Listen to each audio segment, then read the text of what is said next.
Hi నమస్తే, welcome to CNU life story YouTube channel. So మీరు తమ్మునేలు చూశారు కదా, అర్థమైపోయి ఉంటుంది.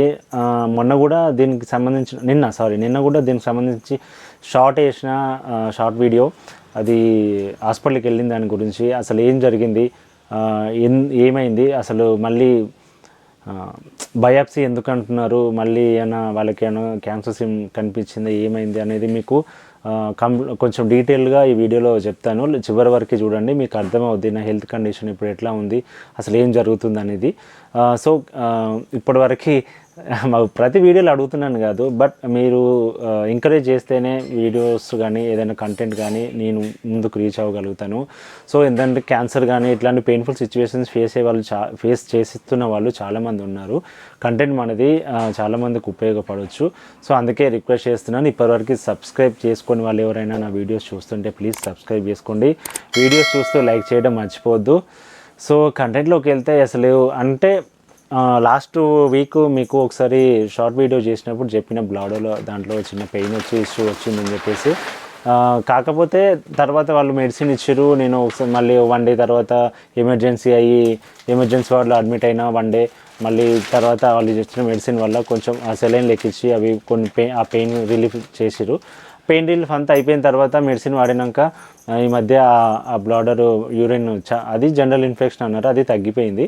సో అంత అయిపోయింది. వాళ్ళు ఏమన్నారంటే, సో ఆ ముందు వెళ్ళినప్పుడు ఆ రెక్టల్ డిశ్చార్జ్ అనేది, సో మీకు చాలాసార్లు చెప్పుకుంటూ వస్తున్నా, సర్జరీ చేసిన ప్లేస్ ఉంది కదా, మోషన్ పాయింట్ దగ్గర సర్జరీ చేశారు కదా, అది ఒక మేబీ 3 ఇంచెస్ అనుకుంటా హోల్ ఉంది. ఆ హోల్ ఓపెన్ ఉంది. యాక్చువల్గా సర్జరీ టైంలో స్టిచెస్ వేస్తారు. కొన్నిసార్లు ఏమవుతుందంటే కామన్గా సెట్టింగ్ పొజిషన్ వల్ల కానీ సిట్ బాత్ చేయడం వల్ల కానీ కొన్నిసార్లు ఆ స్టిచెస్ పోతాయి. సో అట్లాగే నాకు ఆ స్టిచెస్ పోయినాయి. ఆ స్కిన్ అనేది అతుక్కోలేదు. అంటే ఇది కామన్ అంటే ప్రాబ్లం ఏం కాదు.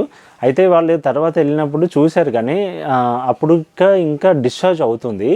సో డిశ్చార్జ్ ఇది అంటే వైట్గా చీములాగా వాటర్ లాగా అట్లా కారుతూ ఉండేది. అంటే ఒక పుండు హీల్ అవుతుంటే ఎట్లా కారుతుందో సో అట్లా కారుతూ ఉండేది అన్నట్టు. సో కారుతుంటే వాళ్ళు ఏమన్నారంటే, స్టిచెస్ ఇప్పుడే కాదు, అది కారడం మొత్తం కంప్లీట్గా క్యూర్ అయిన తర్వాత వేద్దామని చెప్పేసి అట్లా ఆపేసారు. సో అది కారడం అనేది ఒక 1 month 2 months 6 months అట్లా, అంటే ఇంకా లాంగ్ ప్రాబ్లం ఉన్నవాళ్ళు కూడా ఉంటారు. బట్ ఏంటంటే డాక్టర్ గారిని నేను నిన్న హాస్పిటల్కి వెళ్ళినప్పుడు అదే ప్రాబ్లం గురించి వాళ్ళు రిపీట్ చేసి మళ్ళీ చెక్ చేశారు అన్నట్టు. ఇన్ అప్రాక్సిమేట్లీ 14 months 14 నెలలు అవుతుంది ఈ సర్జరీ అయ్యి. 14 నెలలు అవుతున్నా కూడా ఈ రెక్టల్ డిశ్చార్జ్ తగ్గకపోవడం ఏంటి, ఏదైనా అన్కంఫర్ట్నెస్ అంటే లోపల ఏదైనా ప్రాబ్లం ఉందా, లేకపోతే మళ్ళీ ఏదైనా క్యాన్సర్ లాగా జనరేట్ అవుతుందా, లేకపోతే వేరే ఏదైనా ఇష్యూ ఉందో, ఇన్ఫెక్షన్ చెక్ చేద్దామని చెప్పేసి ఒక బయాప్సీ తీద్దామని చెప్పేసి అన్నారు.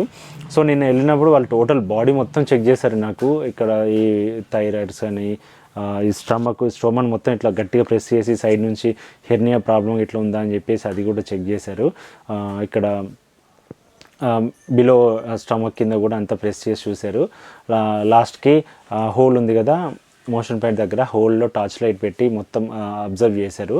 సో అన్నీ చెక్ చేసిన తర్వాత సో కొన్ని బ్లడ్ టెస్ట్లు అవన్నీ ఆల్మోస్ట్ నీవు లాస్ట్ వీక్ నుంచి కూడా ఇంచుమించు ఒక 9 టెస్టులు దాకా చేసిన. యూరిన్ టెస్టులు 2, బ్లడ్ టెస్ట్లు ఒక 5-6, 2 ఎక్స్రేలు అట్లా అన్నీ చేసుకుంటూ వస్తూనే ఉన్నాయి. అన్నీ ఆల్ రిపోర్ట్స్ అన్నీ నార్మల్ ఉన్నాయి. సో ఇదొక్కటి చేసేస్తే మనము వాళ్ళు ఏమన్నారంటే, ఈ టెస్ట్లలో ఈ బయాప్సీలో కానీ నార్మల్ వస్తే ఒక పెట్ స్కాన్ చేసేద్దాం, చేసిన తర్వాత ఒక ఏ ప్రాబ్లం లేదంటే మాత్రం స్టిచెస్ వేసి క్లోజ్ చేసేద్దాం, నీకు ఇంకా భయం లేదు అని చెప్పేసి అన్నారు. సో ఒక కన్ఫర్మేషన్ కోసం ఇప్పుడు ఈ హెల్త్ కండిషన్ అనేది ఇప్పుడు ఓన్లీ వేరే ఇష్యూస్ వల్ల డిశ్చార్జ్ అవుతుందంటే మనకు భయం లేదు. ఇఫ్ ఇన్ కేస్ మళ్ళీ అదైనా రిపీట్ అవుతుందేమో సరౌండింగ్స్లో అని చెప్పేసి డౌట్ తోటి అది కన్ఫర్మేషన్ చేసుకుందామనే ఒక డౌట్ తోటి మాత్రమే ఇప్పుడు బయాప్సీ అడిగారు. సో బయాప్సీకి సంబంధించిన వైరల్ స్క్రీనింగ్ టెస్ట్లు కూడా నిన్న బ్లడ్ ఇచ్చేసి వచ్చిన. యాక్చువల్గా ఎర్లీగా అయితే నిన్ననే చేసేవాళ్ళు బయాప్సీ, అది పెద్ద టైం ఏం పట్టదంట. అది లోకల్ అనస్థీషియా ఇస్తారంట. లోకల్ అనస్థీషియా అంటే తెలుసు కదా, జనరల్ అనస్థీషియా అంటేనేమో ఎముకకి ఇచ్చి ఇది ఫ్రీజ్ మొద్దుబారినాక చేస్తారు. సో నాది చిన్న శాంపిల్ తీయడమే కాబట్టి వాళ్ళు లోకల్ అనస్థీషియా అంటే ఎక్కడి నుంచి అయితే అది తీస్తారో ఆ సరౌండింగ్స్లో మత్తిచ్చి కట్ చేసి తీస్తారు అన్నట్టు. అంటే ఇప్పుడు జనరల్గా ఒక పేగులోంచి తీసే వాళ్ళకి ఏంటంటే కొలనోస్కోపీ టైపు అట్లా ఒక పైప్ పంపించి చిన్నగా తీస్తారు, దానికి ఏ అనస్థీషియా అవసరం లేదు. బట్ ఇదేంటంటే ఆల్రెడీ సర్జరీ అయిన ఏరియా, అది సెన్సిటివ్ ఏరియా.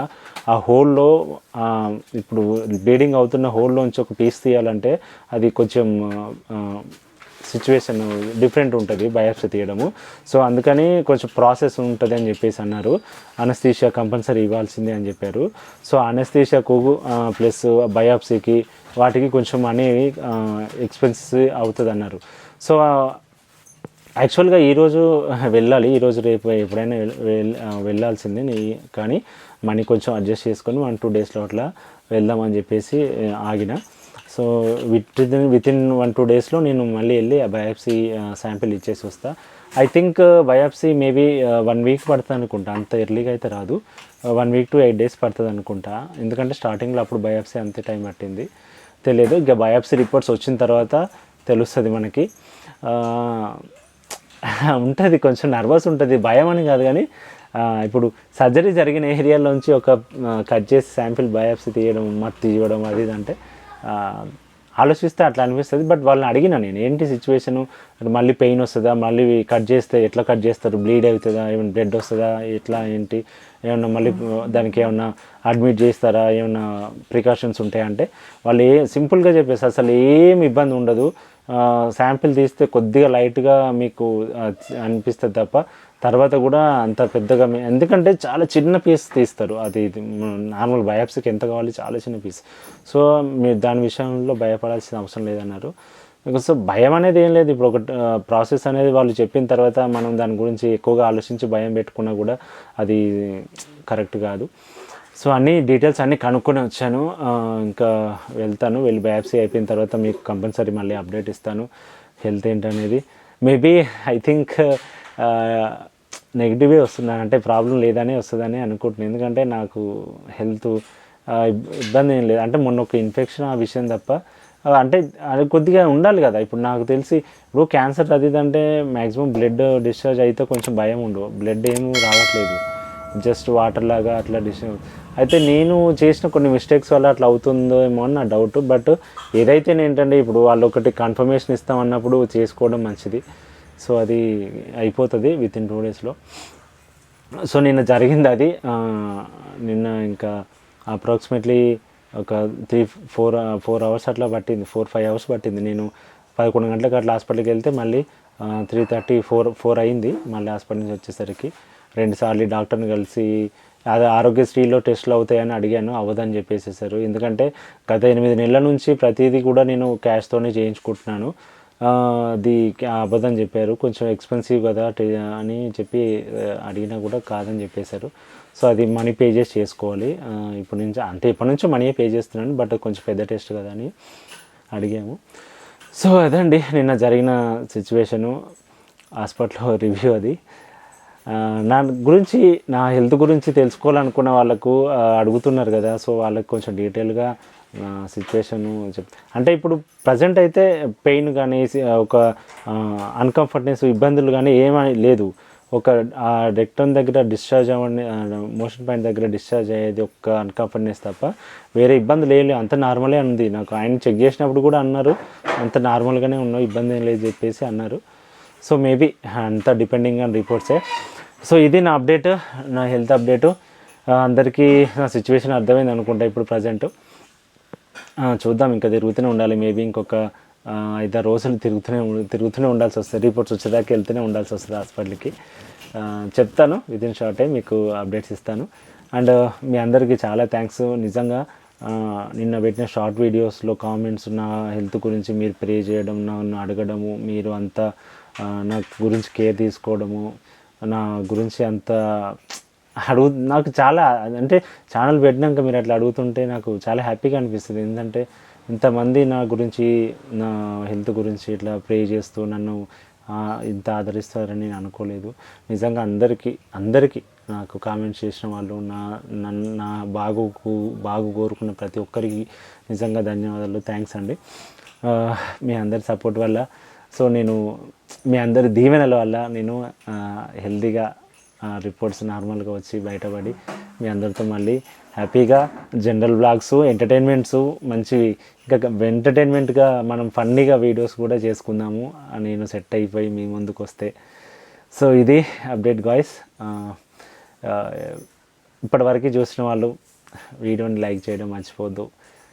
అండ్ సబ్స్క్రైబ్ చేసుకోకుండా ఇంతసేపు వీడియో లాస్ట్ వరకు చూసారంటే మీకు నచ్చే ఉంటుంది, నా కంటెంట్ మీకు అర్థమై ఉంటుంది. కాబట్టి సబ్స్క్రైబ్ చేసుకోండి, లైక్ చేయడం మర్చిపోద్దు. నేను మీ శ్రీనివాస్, బాయ్ బాయ్.